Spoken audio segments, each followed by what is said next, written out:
With globalization, aren't we all getting the same? Aren't we all the same these days? And they're not such big differences.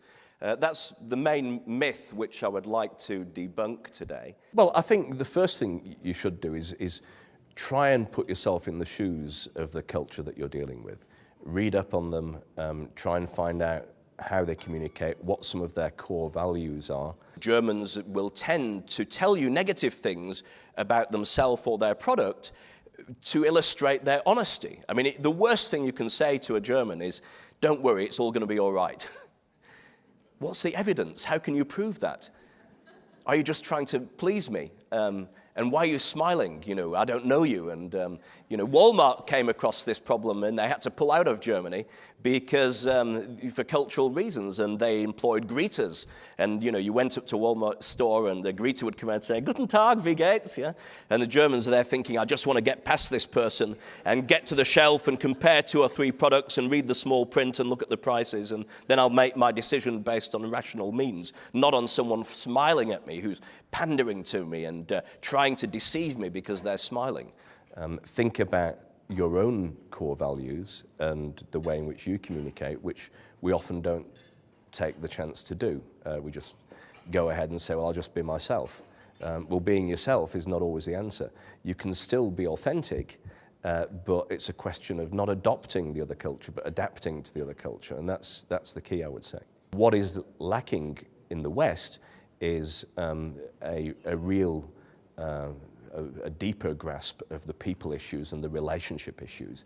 And I would say that by learning from the cultures who are more multi and reactive, and all the BRIC countries fall into those categories, you know, Brazil, highly multi-active, Russia, pretty multi-active, India, a mixture of multi and reactive, and China, pretty reactive. They are instinctively good at relationships, and they're more flexible, they're faster moving in many cases, and I think we could learn from them. The concept is that, you know, we can do things very flexibly. We can move faster than you in the West, who are more rigid, and it's a sort of frugal, innovative way of approaching problems. I mean, a Brazilian said to me, you know, the best way I can describe it, and this is not recommended, is that, you know, you arrive in a hotel in another country, you've forgotten your adapter, and rather than go searching for a shop, you just get your penknife and pull the plug off, bare the wires, stick them in the wall and put some sellotape over it, and that's a Gambiarra, it's a quick fix. I think it can hamper deals, and for example, when Disney were trying to open in Shanghai, they had been intending to do it and trying to do it for about 15 years, using what I would call probably rather linear American arguments. The first stepping stone was to get planning permission from the Shanghai authorities.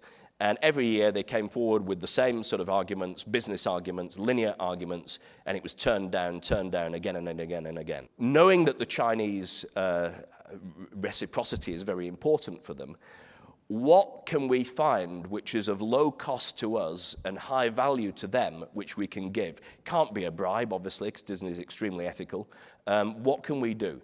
And then the second thing is, let's think holistically. And the Chinese are very good at thinking holistically in negotiation. What can we think that's holistic?